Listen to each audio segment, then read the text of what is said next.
By the way, I'm going to try muting my mic during the recording. Will you Okay. just, will you send me a note in the chat if you can't hear the recording? Because I think we should be able to, it shouldn't be a problem, but I just so you know. Okay. All right. I'll go ahead and start then.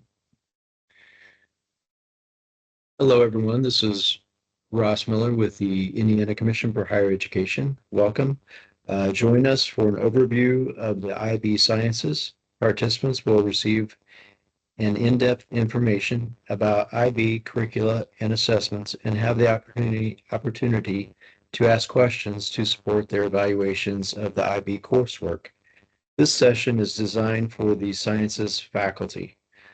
Our presenter, Marie Vivas, has extensive knowledge of the IB Diploma program from several perspectives. IB teacher, college counselor in the IB schools, director of admissions at Jacobs University, Bremen, and as the University Relations Manager of the IB Americas region. For over a decade, Marie has worked closely with university faculty, admissions leaders, and academic affairs officers on establishing IB credit policies and equivalencies. And with that, I'll turn it over to Marie. Thank you, Ross. Hello, everyone. My name is Marie Vivas. I am the Senior Recognition Manager for the US and Canada, and my job is to support universities in understanding the IB and being more welcoming to IB students. Um, Today's session was actually recorded for the Commission of Higher Education of the state of Ohio, which was going through the same process that Indiana is going through. And we offered to get together some subject matter specialists for that. So this is a recording of that session that I have been allowed to share. And it is a two-part recording. So in the first section, for about the first 7 or 8 minutes, I will do an IB 101, which is basic what is the IB, how does it work? And then we'll jump directly into the explanation of the group for the sciences courses. So I am going to go ahead and share my screen and we will get us started.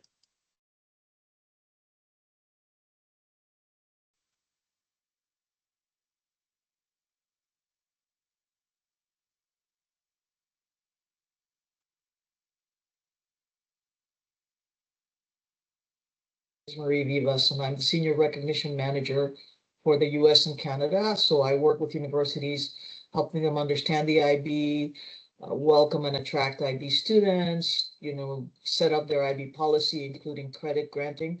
And so I am happy to be with you today. Loic, would you like to introduce yourself and then I'll go through my slides? Of course, good afternoon. My name is Loic Ropats.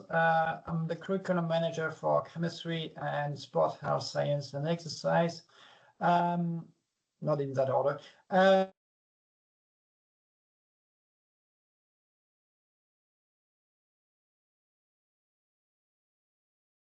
Did a bit of research after. So that's me in a nutshell. Thank you very much. Okay, let's move to the next slide then. I thought I would give you just a quick overview of the IB, just in case you're not familiar with it. The IB started in the late 60s, very much post-war Europe and Cold War Europe, and there was a real commitment from educators to sort of work with students to overcome cultural, linguistic, and national barriers to work together to create a better and more peaceful world. And that kind of international mindedness is definitely baked into everything that IB does. IB was designed originally for students who had a lot of mobility because of their parents' diplomatic jobs or business jobs or NGO jobs. So they were looking at creating a high school credential that would allow students to, when they left the country they were in, be able to attend university at the next country that they were going to be stationed at, or maybe return to their home country. And so that was the initiation of IB. Next slide. Now, one thing that distinguishes IB from many other frameworks is the fact that we are actually also trying to nurture certain traits in our students. So across our 4 programs and in IB schools, we have something that we call the learner profile, which are those traits kind of put um, into a list that we ask IB communities to really reflect on and think about as they're moving through their educational curricula. So we want them to be inquirers, knowledgeable thinkers, communicators, principled, open-minded, caring, risk takers, balanced, and reflective. And as I reflected upon that, I sort of was thinking of how well those skills link to the 21st century learning skills that colleagues, both from the World Economic Forum, but also from the Partnership for 21st Century Learning, have put together as the necessary skills that young people will need in the world of work as well as in the world of education. So if you look at that interdisciplinarity, that's very much at the core of IB. You're going to be talking about one of our most popular interdisciplinary courses during this particular session. Global awareness, civic literacy, environmental literacy, really being at a core of how do we respond to the big questions that we're going to face in the 21st century.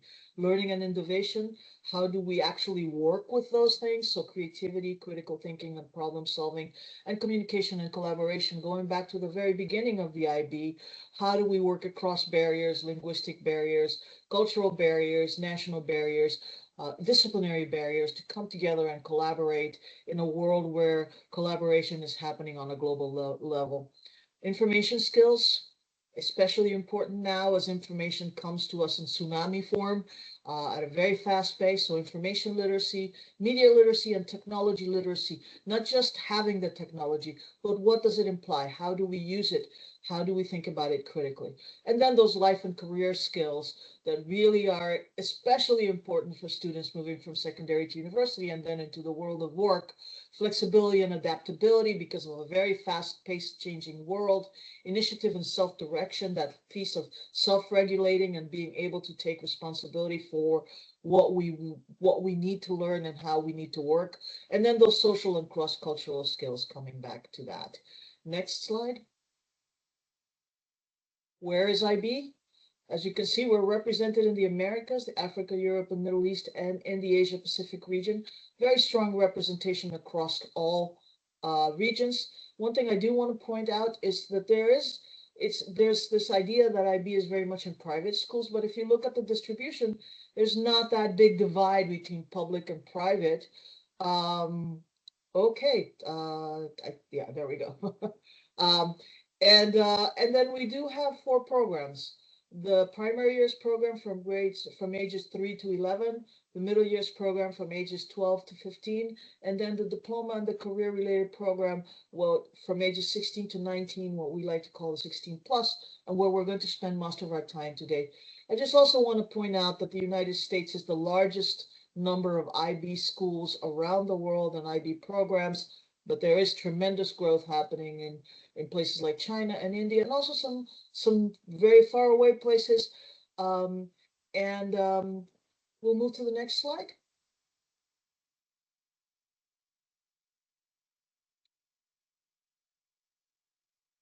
So here we are in the US, and I want to point out that this is very much the case for the state of Ohio. It's actually a really good example of how it works in the US.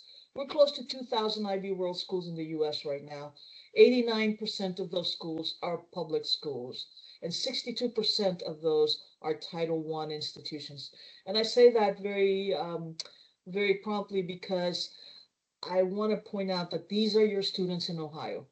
The fact is that you are having a lot of students who are coming from underserved populations for whom the question of credit is extremely important in terms of just plain affordability of study, but also because it incentivizes students to take those courses that challenge them and will give them the skills to allow them to thrive on your campuses. So there are 2 reasons why this question of credit is important in Ohio, and particularly in terms of access and equity. Moving forward to the next slide. We do have 3 options for IB students in that 16 to 19 age group. Those are the students leaving secondary school. The full diploma program with the 6 subjects in the core, which gives them a high school leaving credential. The career-related program, which is which is a hybrid of career and technical education with an IB core and some diploma courses. That also is a high school leaving credential. And then students who are coming with individual diploma courses, 1, 2, 3, maybe 4 courses. This is very common in US public schools. You will see a lot of students like this coming in from Ohio public schools, where schools have many programs, and students may choose to do a more modular combination of AP, IB, honors courses, and regular high school courses. Moving to the next slide. I did want to spend, can we go to the wheel? One before. Okay, one more. There we go. Thank you. So in this one, I just want to spend a little bit of time with the IB diploma and just point out sort of the highlights of it. So it does start with that learner profile and with making this very student-centered learning. Approaches to teaching, we do train our teachers in IB pedagogy, and approaches to learning. We ask students, and we ask them this across all of the subjects, how do they learn? How do they apply knowledge? Sort of that taking responsibility, sort of being partners in the learning process. If we move out to the next circle, we have what we call the IB core. Theory of knowledge is a class that really discusses what is knowledge, how do we acquire knowledge, how do we think about it and write about it critically, how do we analyze it, and we then explore that through all of the 6 academic groups of subjects in the IB. This is a very writing intensive course, and a very strong curricular component of the IB diploma. Extended essay is a 4,000 word research paper. It is independent work done by the student and graded by IB, and they can choose any of the IB subjects, even if it's a subject they're not taking, to do their extended essay in. And then CAS, Creativity Activity Service, which is the co-curricular side of things. We ask students to reflect on their activities, talk about what they're learning in a journal, and that completes the core. Now we go out to the 6 academic groups. Before we get into the 6 groups, I do want to talk about the difference between a higher level course and a standard level course from sort of an overview, because I know that Loic, you're going to speak to that as well. But I did want to say that when the IB was created, the schools that started it were in Europe, and one of the concerns was making sure that students could then move from an IB diploma into into university at any European school. And European high schools at that time and still today were basically, in the last 2 years of high school, students did 3, maybe 4 courses that were very much in-depth courses that prepared them for their major, because there was going to be no freshman year, as it were, in European universities in the American way. So this is for students, the higher level courses were designed for students who were going directly into their major and gave them that depth and specialization in those courses. But as this was very much internationally minded, the idea of having a well-rounded curriculum was really core at the creation of the IB. So the standard level courses were designed sort of as that liberal arts requirement for the students who were doing the diploma. So when you think of this, really the standard level courses are equivalent to many of your AP courses, and at the same time, they provide that well-rounded education. They are very rigorous academically, and they will provide that well-rounded education. So higher level courses being very much the major courses, and standard level being your liberal arts requirements, and that's what more or less it would translate at. So students take 3 higher level courses, 3 standard level courses, and then complete the core. That is the full diploma. If we move to the next slide, this slide is just literally what I just said, but I know many of us learn better when we have something to read. So I wanted you to have both options, and this is included in the slide deck as well. Next slide. Now we move into the career-related program. This is our newest program. The first cohort graduated only in 2012. It is growing tremendously, and there are quite a few CP programs in Ohio and all over the United States, and it's growing around the world. This is a hybrid program: technical skills, employability skills, and academic skills. We can pick up the academic skills through the diploma courses. We require in this program that students take a minimum of 2 diploma courses. Our data shows that most students are taking 3 to 4 diploma courses. Many of your students coming in here will have a combination of standard and higher level courses as well, especially if they're coming from sort of the underserved backgrounds. But this is a program that really prepares students who have that passion for a career. Then we move into those sort of employability skills in the middle. Those are covered through the core. You have service learning. We ask them to do service as part of this, and it is related to the career pathway that they choose. The reflective project is a 3,000 word research paper on an ethical concern, again in that career pathway that the students have chosen to focus in. Language development, because we are always going to require a language as part of IB, and they may not be taking a language course as part of their diploma courses. A pre-engineering student may choose to do a math and physics IB and not do a language course, but we do want them to have that language development. That can be done either through a different course in school or through many of a variety of different experiences depending on the student's proficiency. And then personal and professional skills, that course where we're really, how do we communicate? How do we present ourselves? How do we collaborate? How do we work in the world of work, but also in the world of academics? And so that is the core for the CP. And then the career-related studies are really a career pathway that the student has selected from offerings that their school has organized. In the United States, this is predominantly done through the career and technical education programs. As I said, you may have a student doing an engineering pathway through their CTE, and then they're getting academic rigor from their diploma courses in math and science. So IB will grade the diploma courses and the core. The school is in charge of grading the career pathway and certifying to us that the student has completed the requirement. So it is a slightly different approach.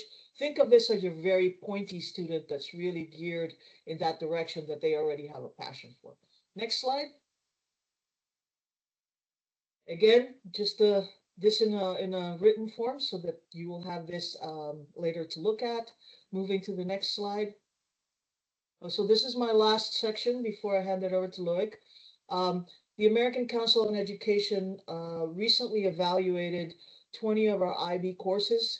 We asked them to look at standard level in particular because there's already very strong recognition for our higher level courses.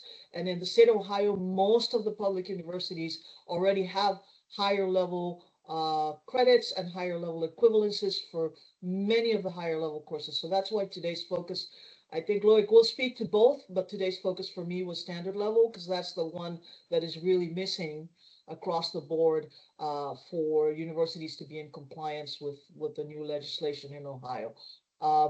So if we go to the next slide, the good news here is that ACE did a very in-depth study of our curriculum and our assessments and our psychometrics and how the assessments are developed.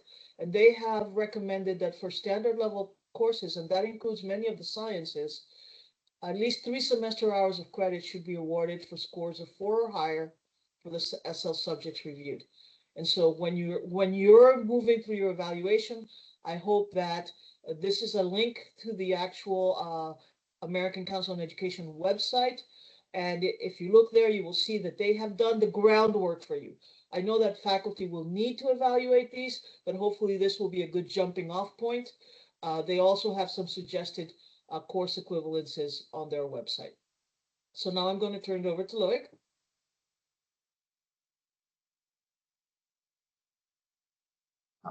Thank you, Mary. So as Mary mentioned, I'm going to focus a bit on SLHL, but you're going to see that I'm not going to differentiate that until the end because I want to show you how strong the SL and HL courses and how similar they are in many ways. So I will do that now. Next slide, please. So the first course subject I'm going to mention, the DP, could be CP, but the Environmental System and Societies course is quite a relatively recent course. But I'm going to mention that this is the last assessment be 2025, but obviously looking at for you, you will get some exams taken in 2024 and 2025 for you, but so I will mention this course anyway. So this course is only offered at standard level, which is the new course from teaching now, actually from September, because it's a 2-year course, or will be SAT, SL, and HR course. Next slide, please. So what is abbreviation in ESS? What is nature of ESS? So first of all, it's interdisciplinary course. So it means that it belongs to group 3 and 4, that with science and individual societies.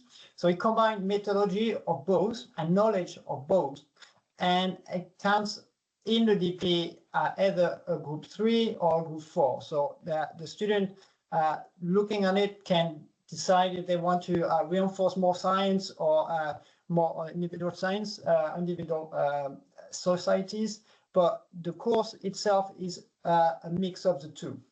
Why? It's because it brought broad skill. It involves scientific research, cultural and social analysis, philosophical discussion to understand environmental interactions. So it's very made. It's not 1+1. It's really a course which is take the two together and push a student to the boundary. So it's a systemic approach. So it emphasizes holistic problem solving for understanding and managing environmental issues. It focuses on cause and effect and investigate how values influence choices, actions, and environmental impacts. And it's obviously looking at global and local solutions. Student can propose substantial solution from personal to global scale, recognizing complex social environmental interactions. So it's a very, very deep, challenging course with a lot of conceptual understanding there. Next slide, please. So just a syllabus outline. I'm not going to go deep in it, but you can see that there are 8 topics. These topics are all obviously in the field of environmental science and societies. It's got to ecosystem, biodiversity, atmospheric systems, human system, climate change, etc., etc. So it's a very popular course to our students. And it's also a lot of practical work, all right? So laboratory work, field work, which count about 20 hours in 2 years. And we have also what we call individual investigation, which is basically a research of about 2,000 words that will come back later, which is about 10 hours. So in total, 150 hours for the SL for now. So the practical activities, next slide, please. As I say, it's about 20 hours. School can do a lot more if they feel they need more time. And often it's more time because it's field work, so they need to do a lot of data analysis. So it's enrich teaching a subject, obviously. So it's still a science. Non-engaged students bring live ecology and provide a skill necessary for data analysis. Data analysis is very important here for us in all the sciences. Students need to be data literate and be able to interpret all the data and draw conclusion and obviously evaluate their conclusion. So they should become student will become very independent along to the 2 years course, and with the nature of ecological investigation, taking a problem-solving approach. So we want them to be able to evaluate, but also decide what they can do, right, to improve things.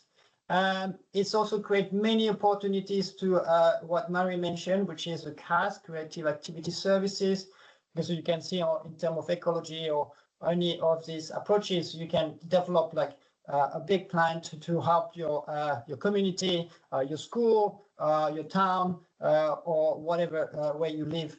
So there are a lot of things that you can do on the side. Next slide, please. Here is the assessment model. So at the end of the 2 years course, or some school might do it in 1 year, but it's normally 50 hours in 2 years. We get 2 papers which are externally marked. The first one, I will come back to it. It's a case study, and the second paper is short long database questions in one section, and the other section is like two structure essay question from a choice of four. So there's like, it's very developed answers. It's not based on only multiple choices and just word learning. It's a lot of thinking in and answering deep concept understanding when they answer the questions. Internal assessment, which is an individual education, I already mentioned it. So as I say, it's about 2,000 words long report, and it's done by the student. It's guided by the teacher in the school, but as I say, it's all the research question, the methodology, the data gathering, the conclusion evaluation, all is done by the student through the help of the teacher. And it's going to be, as I said, evaluated through the school, but like mark at the IB to make sure that everything is correct. Just to give you like a bit of background of the case study, it's obviously some data relating to a geographic location ecosystem or an ESS themes at a standalone paper of 1 hour. The intention is to require students to demonstrate the ability to apply the knowledge. Sorry, can you change a slide? That would be better because it's there written there for you as well. So students will need to evaluate information, explain their viewpoints, and view others and justify knowledge claims. And the final question would be more holistic, requiring students to provide interpretation of all information provided in the case study. So that's a lot of work, a lot of thought process going on in thinking that you need to think about all the science and individual and societies things together and put all these concepts together. So it's a lot of work, hard work for the students, and they get very well prepared to get a very holistic approach when they go to a university. As I said, there's a new course coming, which has been published now. You might, if you go to the IB webpage, you might see that there's 2 courses running parallel because, as I said, it's 2 years. And the first teaching for more school has started this September. And we have introduced a higher level course. Why a high level? Because there is high demand from the students to really go deeper in all the concepts there. And as you can see, we have DSL is the base of the course, and the extension, higher level, is an extension where you get extra lenses, which are economics lenses, law lenses, ethics lenses, and all the content that has been developed for the SL. You then analyze again through these lenses, plus there are a few parts which are also a few more content, slightly for some part of the topics that also cover SL in HL. Okay, so there are 3 big concepts, which are perspective, system, and sustainability, and they just infuse in all the content of the course. So that will be for the new course, first assessment 2026. Yeah, can we move the slide forward? Because I think there was this. Oh, yes. Sorry. Yes. I'm not looking at my screen. Sorry. So yeah, you can see the new diagram, which is for the new course. Okay, so as I said, the concept at the base, which is infused in all the course, SL standard and higher level of extra lenses, which is going to make the course a lot more complex in many ways. But still, the students are very, very well prepared, because you can see that the base of the course is the same for SL and HR. Next slide, please. So I'm not going to go to the DP biology, chemistry, and physics. There are 3 different courses. What I'm going to do, I'm going to bring them like an overall framework, like all together. Why? Because actually, when we review these courses, when we have just released the course in 2023 for the first assessment in May 25, what we did, we worked ready together. All the team for biology, chemistry, and physics, we align all the big picture, and we want to make them as equal as possible, plus obviously with their differences. So I'm going to go more on the common side of the three courses, but if you have some questions, I will be able to answer them a bit later. Next slide, please. Right, so when we review our courses, we're very careful about contacting university, school, students, and response to the need. So as I said, we want the university to be to have the student to have the knowledge to go to the university and very well prepared, and not spending time just doing like a very quick introduction. No, we prepare the student very well for university, either at SL or HL.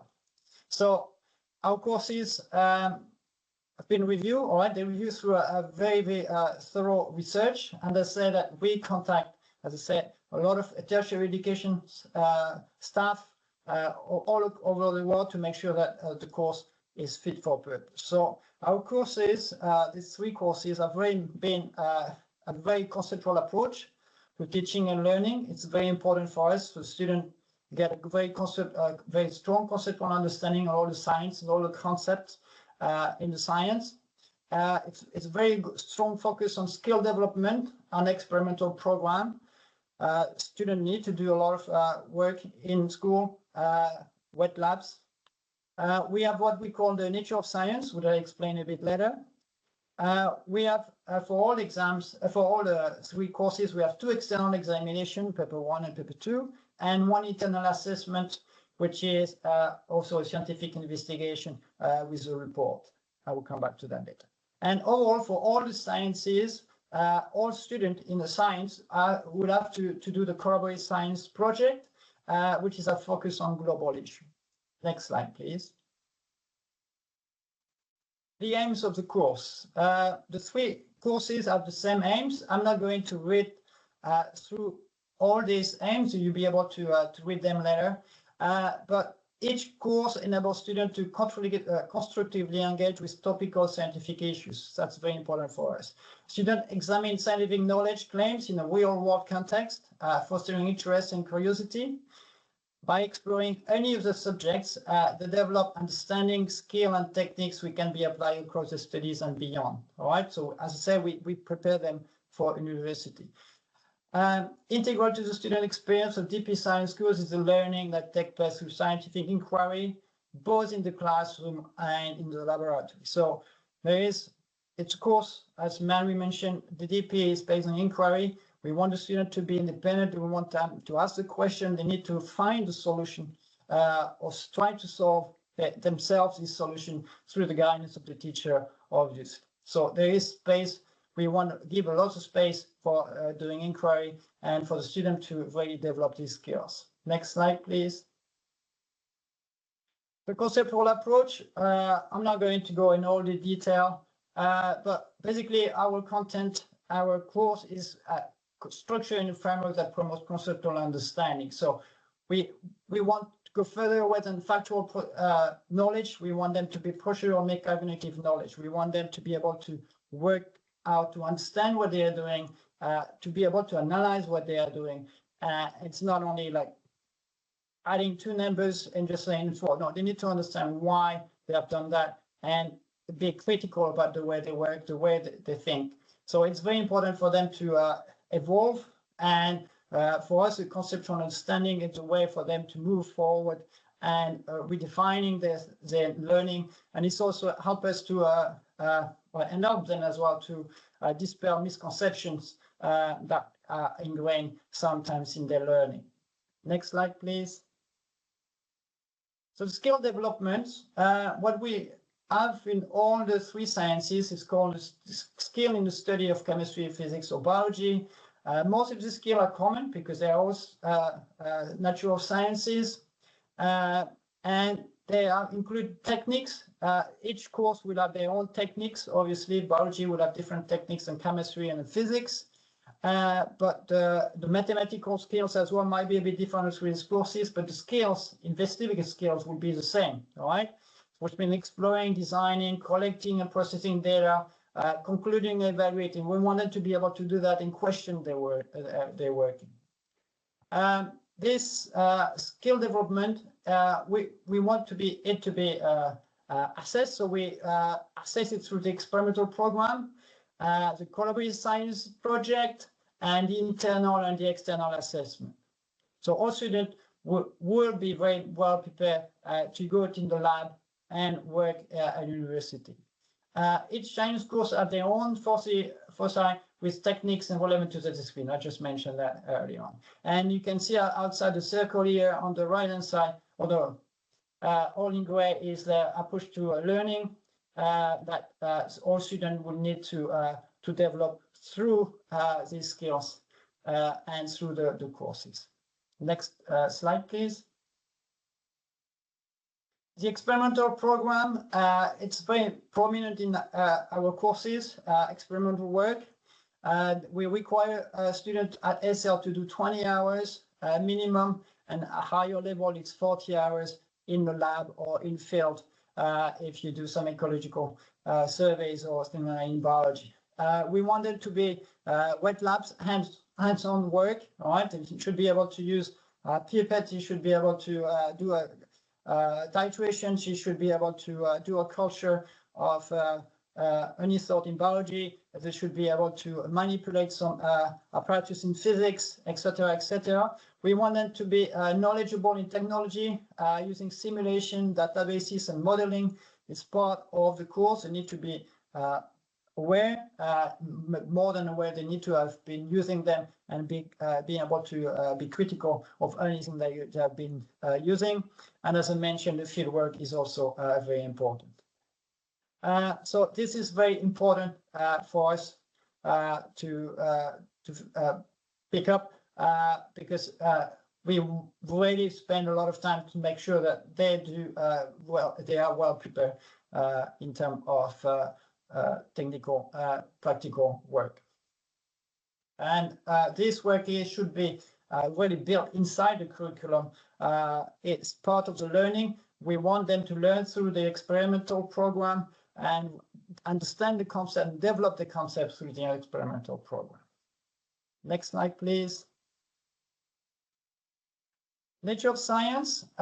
Nature of science is what is overarching theme in the sciences, and it's about to explore conceptual understanding related to the purpose, features, and impact of scientific knowledge.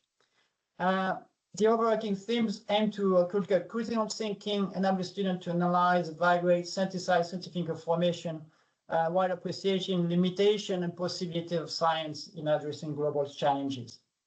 The communal and collaborative nature of this approach further strengthens the utility of science by ensuring the inclusion of the diverse perspective and shared responsibility for its outcome. We have defined 11 aspects here on the right. You could have a bit more, but you can see we want them to think about classification, what is theory, evidence, model, measurements. We're not interested in them learning a definition. What we want them is to understand what it means, all right? Can they falsify the theory, whatever hypothesis they made, or when they do a lab, etc., etc. Can they make a model of something they just learned? Can they be critical about the model they just used in the classroom? That's what we really want out of this nature of science. So once again, it's not something that is taught independently. It's something that we want them to be exposed as they're going to go through the course or through the content. We ask the teacher to challenge them, to ask them the question, let the student also ask him the question, question their learning, question the evidence, question the patterns, question everything that they want for them to be able to be ready to go to work and university. Next slide, please. I'm now going again to read this assessment objective, which is shared across the three sciences here. But you can see that we want to consider full ability of the students, but we aim at developing higher order thinking skills. So for us, analyze, evaluate, and synthesize, one of the last bullet point is very, very important. And they should be able to do that in experimental procedure, primary, secondary data, trends, pattern, and prediction. So all these higher thinking skills are very important for us. And obviously we wanted to be able to use this knowledge, is critical analysis, to doing some labs and looking at what it means for the world, means for in terms of ethical investigation. So all our grade boundaries, we when we give the grades from 1 to 7, do consider that, and we really emphasize this higher order thinking skill. Just to show you in the next slide, some similarity in the papers, the way it's assessed. As I say, it's two papers, paper 1 and paper 2. There are some differences across the subject, but mostly it's paper 1A, it's a multiple choice question. Paper 1B, which is set together, it's database questions and question of experimental work. So they should be able to have the skill. Not only they do an internal assessment, but we also check, in a way, assess that they really understood what they were doing during internal assessment by asking all the question or different work that they might not have done in the lab. It doesn't really matter, because it's the understanding, looking at the methodology, looking at the limitation, looking at the strong points of techniques, or that they might not have seen, but it's important for them to be to have the curriculum knowledge here. And the paper 2 is short answer and extended response questions that will be different lengths depending on the SL and HL, which is really a challenge the conceptual understanding of the content and knowledge of the courses. And as I mentioned, we have an internal assessment, which it's about 10 hours. It often takes a bit longer than 10 hours, but they should spend like this time investigating, creating a research question by themselves, find a methodology to answer this question, and look at the result, gather the data and look at these results. And that's about 3,000 words that we want them to write in a report. And that is going to be, as Mary mentioned, it's sent to the IB to make sure that everything is marked according to our criteria. So that's for the global assessment model for the 3 sciences. And next slide, please. So here it comes to the distinction between SL and HL. Everything I've just said before, all right, is the first bullet point, is basically SL and HL. So it doesn't really matter if you do SL or HL, where you get all this knowledge, all this understanding, all this conceptual understanding at SL and HL. So SL really provides them with deep and fundamental understanding of the subject and the experience with associated skill. HL add some knowledge and understanding to the subject. So we do add a few things at the end of topics that will bring HL courses, so more hours there. But HL is conceptually more demanding because we get more concepts, so you get a bigger conceptual understanding, you get more connection to make. So that's why Mary mentioned is very basically a major. You really need to be very, very thorough through that. But as if you want to study some very other sciences, you really want to do a major in chemistry, you might want to do the NHL. But if you want, you need some knowledge of biology because you want to go to some closer or related to the biology in later on, or biochemistry and something, you might want to do SLHL or 2HL, depending on really what you want to do here. But as I say, both SL and HL are very, very strong courses. Really, it's more about the number of hours and number of content and more networking knowledge that make the HL a lot different. Well, a lot different, slightly different that SL is. So that's a distinction that we make in the sciences. Next slide, please.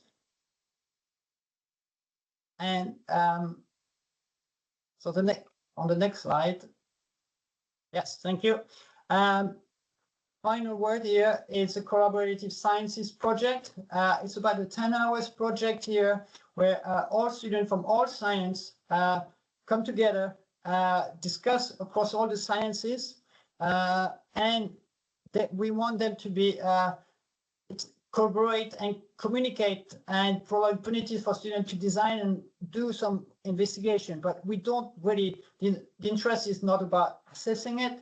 It's about the skill developed. It's about the processing. The process is about the communication, working in a group, working with some people. You might not be working because you might be working with a biology because you're doing chemistry, or the physicist, or a sports science, or computer science, and you share your knowledge and communicate knowledge for to address one global issue of the student choice, of the school choice, and that's bring like them to be active, all right, to be engaged. And that's obviously, as mentioned, is negotiation, team building, leadership, and obviously it's open to do bigger project in school with CAS, which is Creative Activity Services. So all the knowledge or all the things that you might have studied in this collaborative science project, you can export it to your community and work with the community to go and maybe try to solve in your community some of the problems that you are trying to address. All right, that would be all for the sciences. There are a few slides at the end, which is very quickly show like the content of physics, chemistry, and biology. I'm not going to go through it, but except you have some questions. And thank you very much.